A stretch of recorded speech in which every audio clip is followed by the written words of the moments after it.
how to withdraw money from Trust Wallet.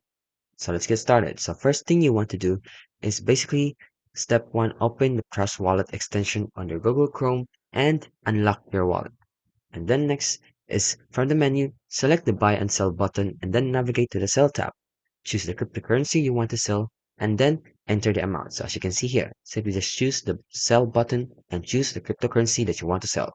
Then select the fiat currency you want to receive in return. So what's the currency that you want to return and receive in return if you sell your crypto?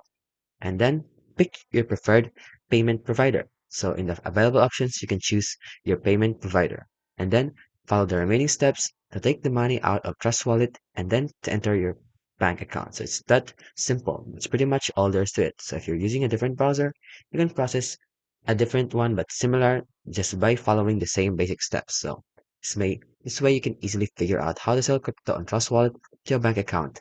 And it's that simple. And that is how you withdraw money from your Trust Wallet.